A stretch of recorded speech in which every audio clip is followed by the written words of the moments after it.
Thanks so much. Thank you. Thank you. Thank you all very much indeed. Right, we come to our final session of the day.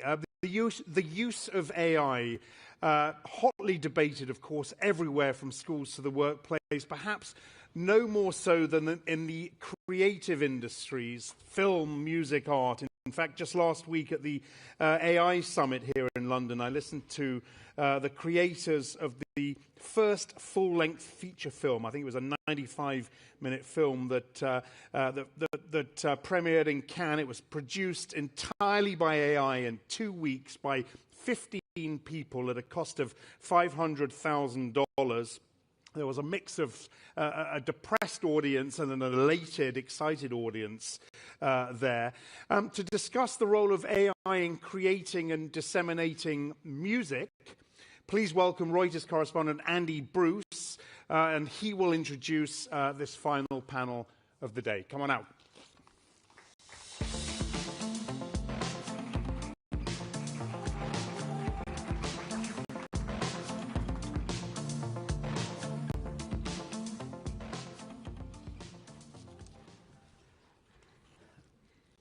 Good afternoon, everybody. My name's Andy Bruce. I'm UK economics correspondent at Reuters.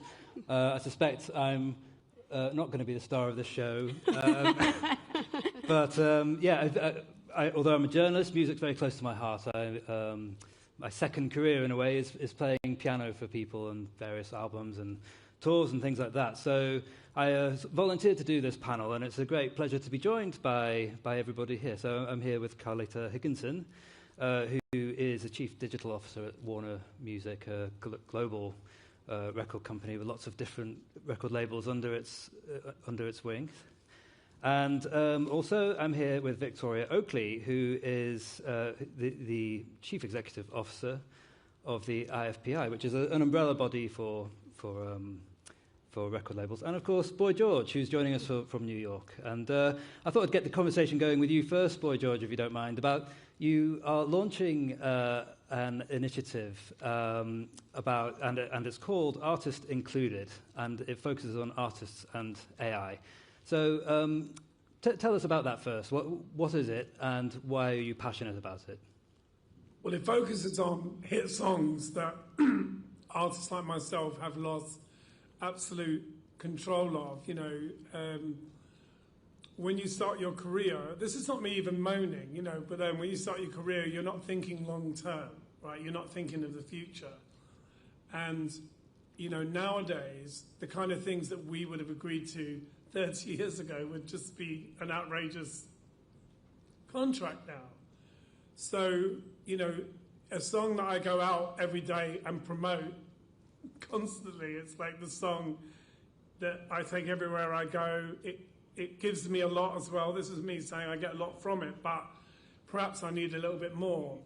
And so what I've done is created a situation where an artist like me, for the purpose of a particular hit record like Karma Chameleon, can go in, re-sing it, try and capture the nuance of that original recording, you know, literally remembering that there was no technology. You know, we used a lot of reverbs and delays, and, you know, there was things that we just wouldn't have to do now.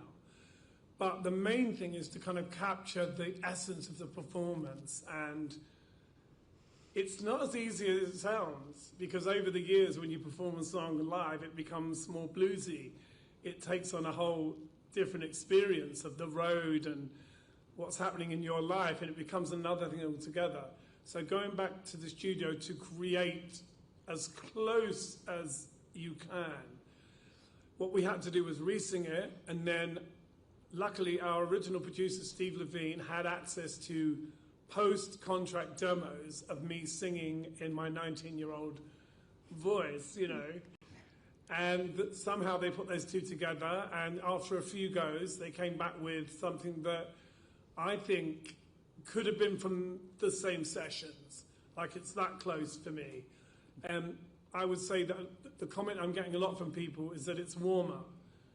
So I think what you have is all the experience of who you are as a person and what you've been through, brought onto a subject that is so naive and young and not worldly, not travelled, Yeah. hasn't been through much, but singing as if you understand what's coming.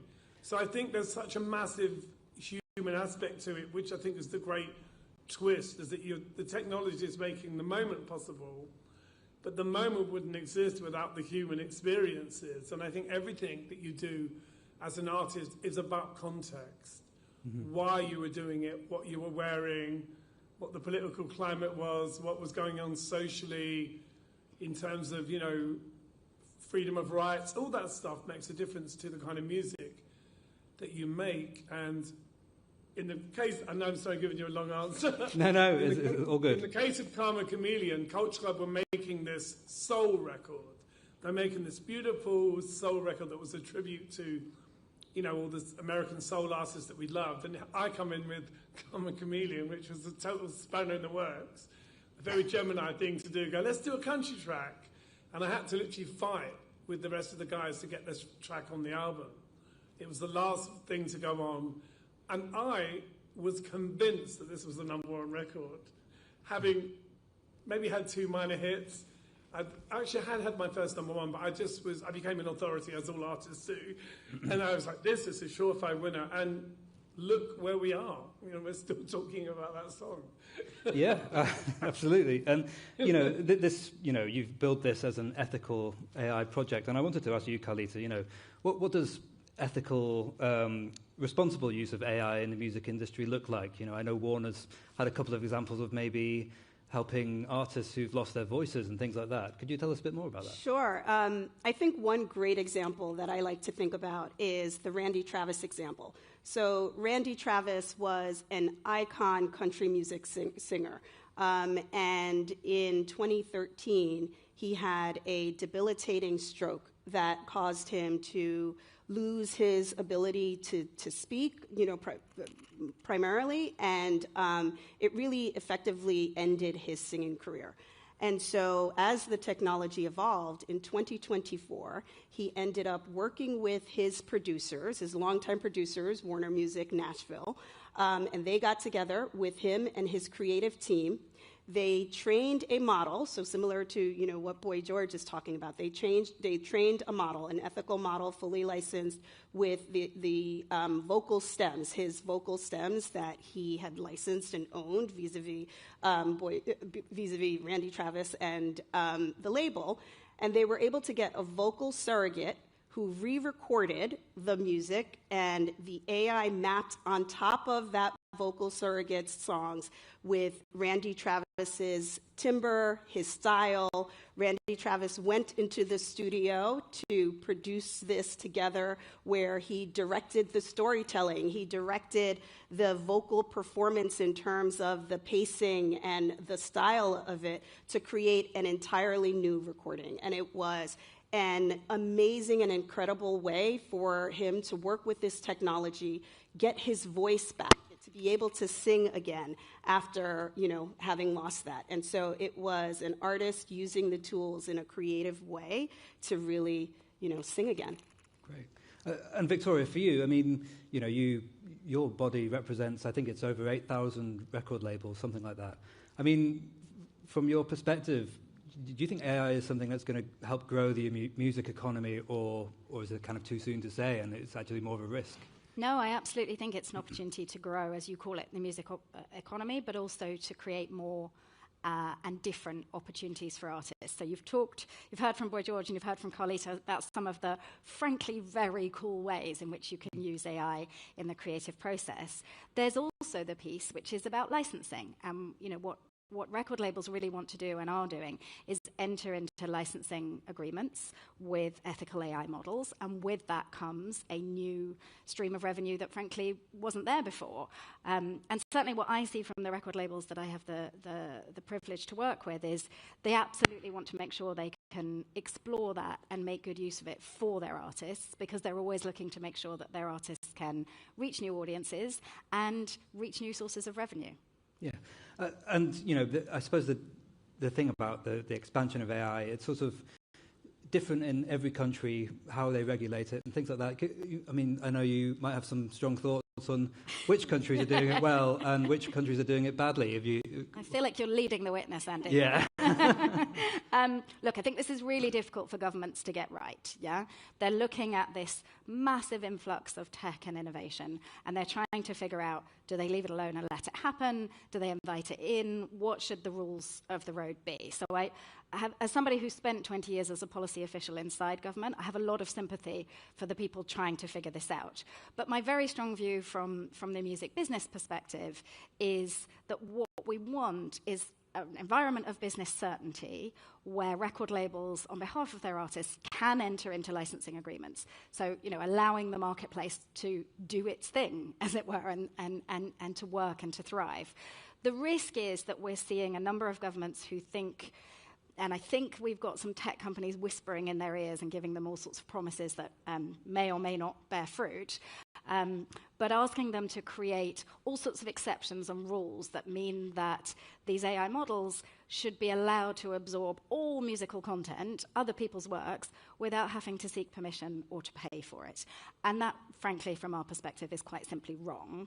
And I'm completely unconvinced by the argument that innovation will stall, AI will stop, etc., if you don't allow AI companies to have access to all music for free. That argument just doesn't add up for me.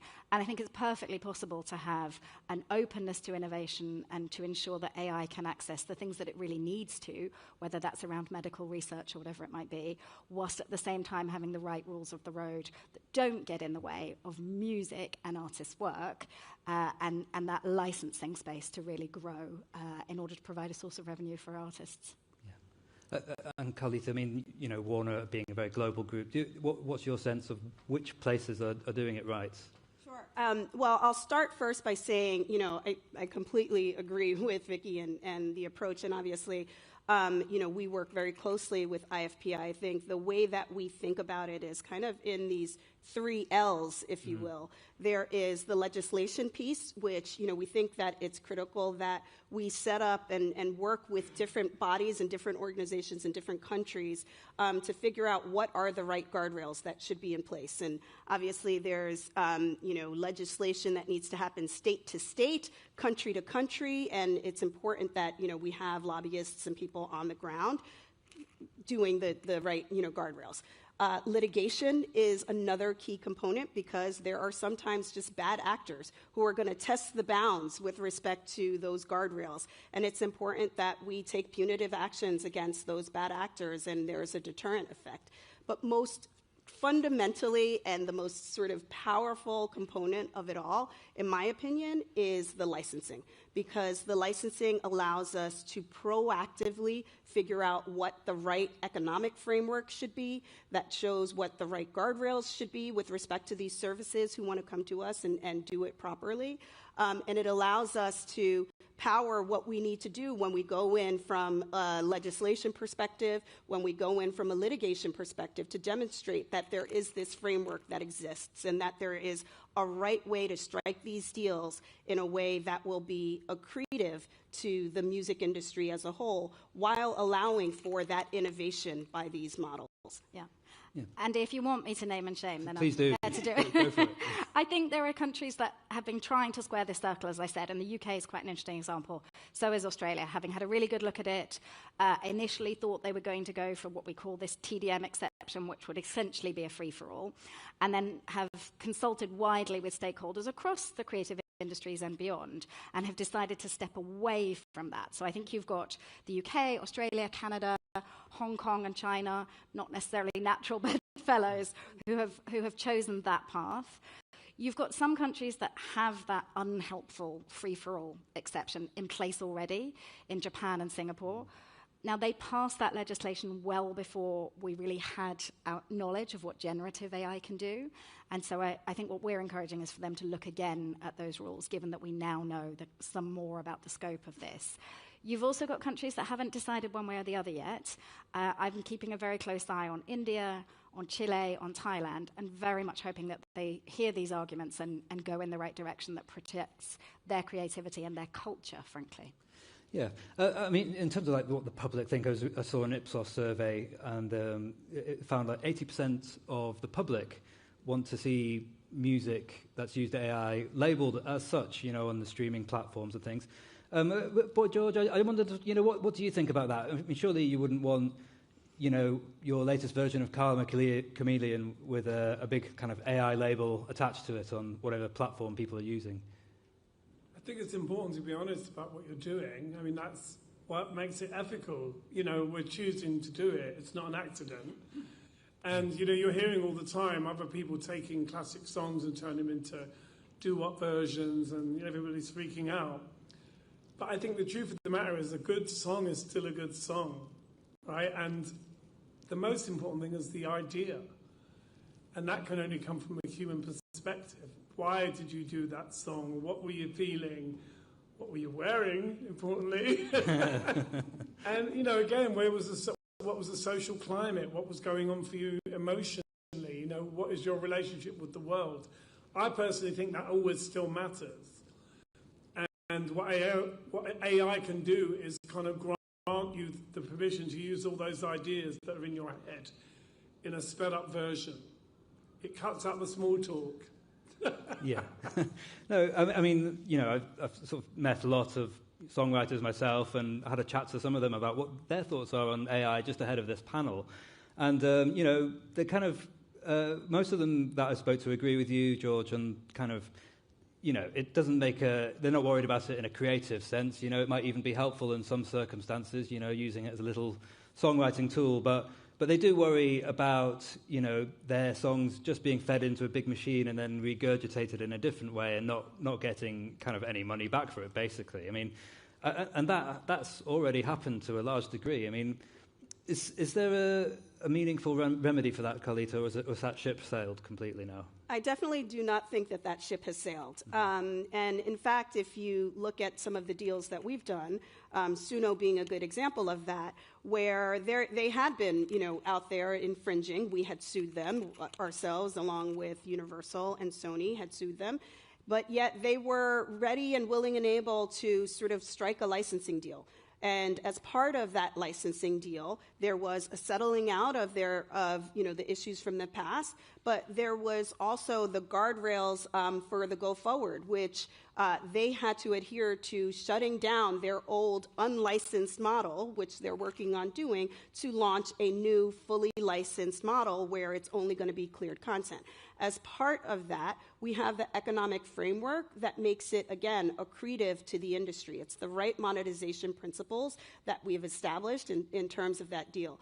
Udio is another example of an entity that we had been suing, and they had come to the table. They were ready to license. They were ready to deprecate their old unlicensed model and figure out the right, economics for the go forward. And so I definitely think that there is, opportunity, lots of opportunity there for us to figure out what should be in place for actors who want to come and do the license models. Once we have all of these licensing arrangements, it also sets the precedent for the industry, that the industry can see, and other platforms can use that as the example to do, the licensing in the right way. I mean, you may have seen Deezer, the streaming platform, has kind of announced it's going to filter AI-generated music. Does Warner support kind of limiting the visibility or the monetization of AI music? I think it's very important that as we do deals, both when we think about the deals with the new AI platforms, as well as thinking about the deals, our existing, streaming services that may or may not be getting into it, that we're figuring out and stemming any dilution that would happen with respect to AI content that's just appearing, particularly AI content that hasn't been licensed, that hasn't been authorized by us in terms of appearance on these platforms. Those things shouldn't be monetized. What we are focused on is we are focused on centering and bolstering human artistry and licensed content on the platform. And so as we think about artist-centric and we think about the monetization principles around here, we lean heavily into that. Yeah. I mean, I think it's worth digging in a little bit further to some of what Deezer is doing, and I agree, it's super interesting. But what they're really showing is this huge amount of AI-generated tracks, and really by that we mean solely AI generated. We're not talking about the sort of thing Boy George was talking about at the beginning, or Carlita was talking about, where you're using AI as an approved tool as part of the creative process. But really, we're talking about, you know, a direct prompt. You ask the machine to make a song. There's not much creative process involved at all. Those kinds of tracks, there are a lot of them out there, and that's really interesting. What Deezer is showing is that there is a sort of bit of a flooding of the marketplace with this kind of AI-generated slop, frankly, which is very, very different to an excellent piece of artistry with AI tools as a support. The other thing that's really interesting about the Deezer statistics is it shows that hardly anybody is listening to any of this stuff. So of the thousands and thousands of AI-generated tracks that are being, or attempted to be uploaded to a platform like Deezer, nobody's listening to them. Which is an important context, because when we think about monetization and we think about that fixed pool, to the extent that people aren't listening to it, to the extent that there is content that's, you know, pure AI, fully AI generated content that's being used for fraudulent streaming, those things should be addressed, should come out of the share. Those things should not dilute the economic pool. Yeah.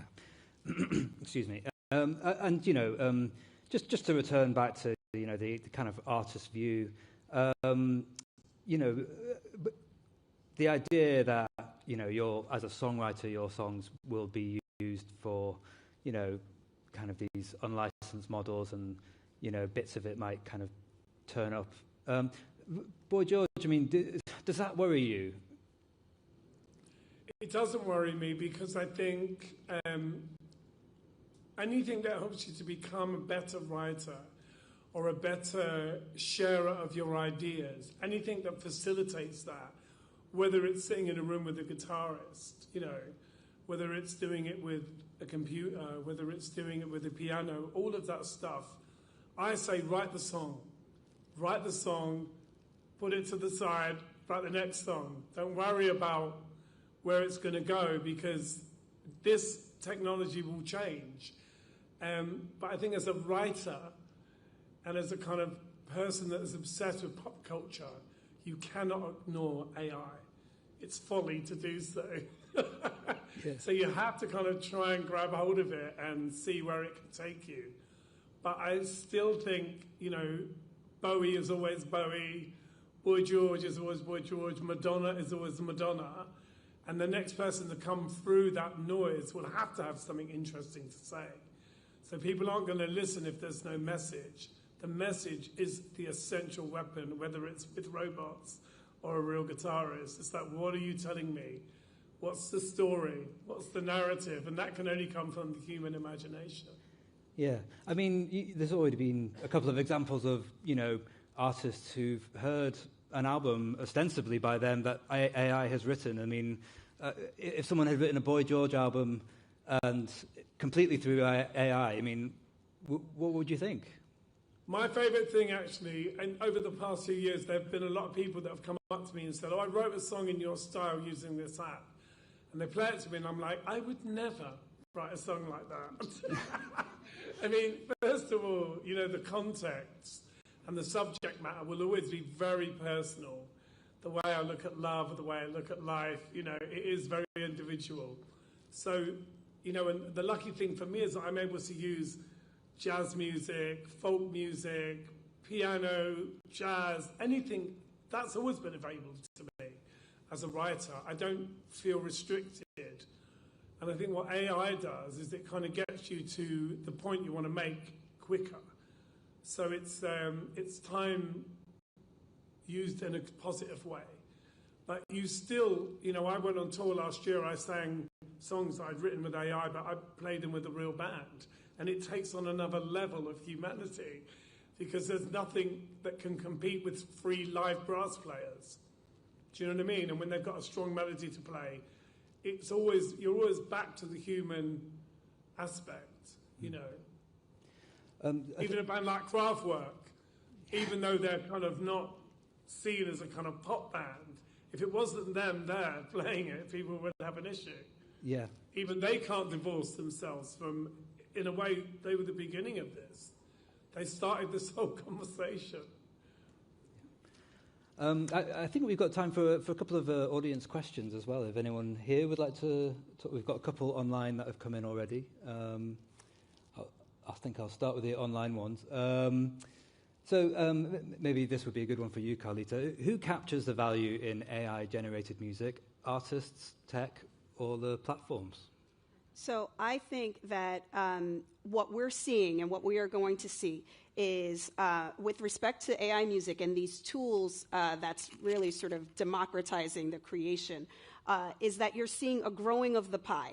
So in terms of the capturing of the value will happen with respect to all of those stakeholders, right? The way that we think about it in terms of the deals that we're doing is we are only doing deals that reflect the proper value of music, and that proper value of music is really being driven towards something where we're looking at incremental revenue based on higher subscriber tiers that we're putting these tools will be behind paywalls that grow that ultimate pie, both from a revenue that's happening on that subscription platform, but also revenue that's flowing back to our artists and our songwriters. And so, I think the important thing is that this is not substitutional or dilutive. It's providing a new and different way to engage with content for which we are charging more. We're having users charge more to pay for the privilege of being able to do, this creativity. And it'll also lead to more consumption of content in terms of the growth of that pie that we're talking about. Yeah. I think in my role as scaremonger in chief, however, the concern I would have is that there is a worrying answer to that question, which is that tech can capture the value of AI-generated music if we don't get the rules of the road out there correctly. And so to go back to my worry and the argument that we're making to governments is they mustn't allow this sort of free-for-all where any new AI tech invention can use anybody's music for free to generate new music that then indeed competes with the original music. That is a world in which there is a wrong answer to this question. But I think in the places where we're getting it right, we will absolutely see the growing of the pie and the appropriate sharing across different players. And that is why it is fundamental for us to have a seat at the licensing table and really structure the deals that become the basis and the framework for that incrementality that I'm talking about. Yeah. And one for you, Boy George. Would AI have been able to create Karma Chameleon, do you think? Yes and no. I mean, if you take the view that all words exist, all possible melodies exist, all rhythms exist, of course it could be created, but as a song on its own, without me and my dramas, I'm not sure if it would have the gravitas. It's about, again, we're back to the human story. David Bowie, yes, could be created by default, but without the essence of that person. And this is something that I'm sure Bowie would have jumped all over because he was ahead of everything. And, I use them always as my kind of go-to. Whenever I'm doing anything, I always think, what would Bowie do? What would his position be on this artistically? And I use a lot of those processes anyway. But I think that AI is, when I play it to my musician friends, they look scared. Yeah. They go white. Whereas for me, I'm beaming because I'm like, oh my God, this is so exciting. But again, playing it with real people is so fun as well. It's all about the song. And I would say any way you get the song, a bit like when you're making art, there's no logic to art. All art is absurd, because if you take the view that technology is only giving you what you already know is out there. When you sit with a guitarist, you're going to say, oh, make it a bit bluesy. Are you stealing from someone when you start suggesting that? Or, you say maybe a bit more 70s. And we use literal references in bands, make it more Bowie, do a bit of Smiths, but add a bit of Fleetwood Mac, because all music, as all style, is interchangeable. And what AI is giving you is this big, massive pantry of these ideas that you can now choose to put together. I'm not sure if it's easy now for anyone to create something that is unusual, and possibly it will be an AI-only pop star or an AI-only band that they don't want any human interaction with. I hope I write that song. Yeah. Well, I know it was your birthday the other day, and I had this idea, perhaps a rousing happy birthday to you from all these executives in the room might be a slightly weird way to end the day, but I'm going to chicken out of that. So I'll just finish with the last question. When's your next album coming out? I'm actually working on an album called Fear of an AI Planet, which is something I've been working on for the last few months. And again, it's full of different types of music that I have tampered with in the past, but then, you know, as an artist, you get stuck in a groove sometimes. And I've been using the AI to kind of question, what would I have done had I had absolute artistic freedom?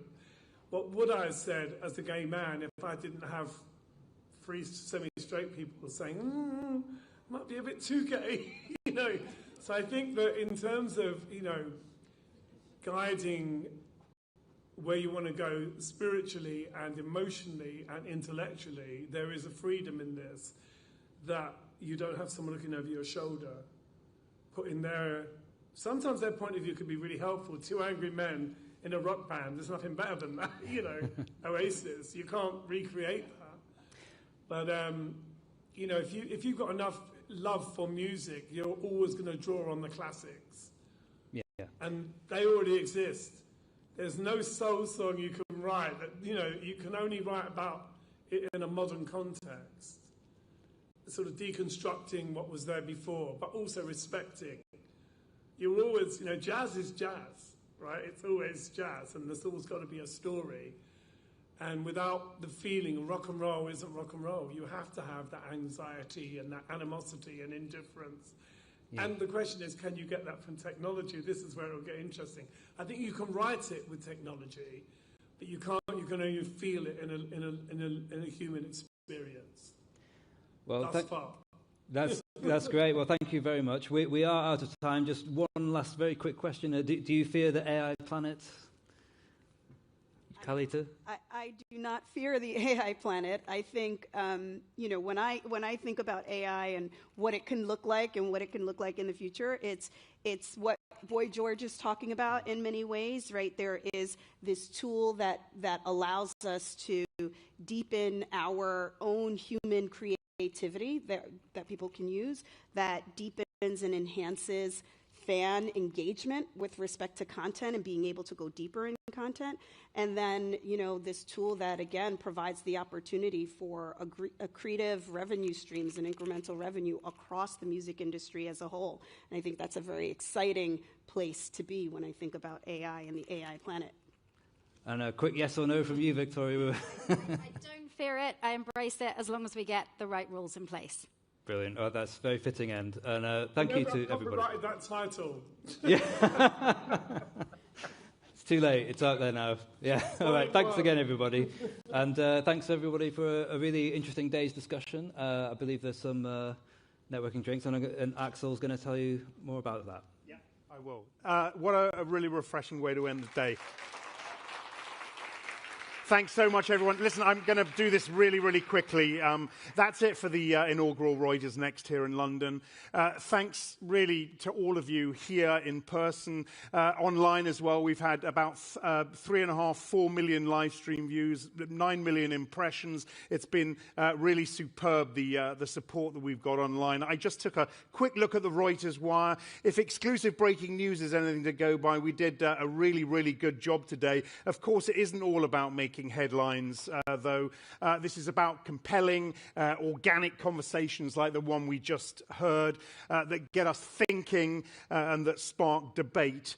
So I think as AI continues to be embedded in pretty much everything we do, in a year when we can safely say that we've made the jump from experimentation to execution, the conversations we have over coffee, the conversations we have over lunch on the back of these sessions are invaluable and mustn't lose that energy of human interaction interaction and the sharing of ideas. So look, thank you for helping us create the buzz that makes these events so important and so memorable. And thank you for making the time to be with us today. Safe travels home. We'll see you at Next in London, Singapore, Abu Dhabi or New York, or indeed all four.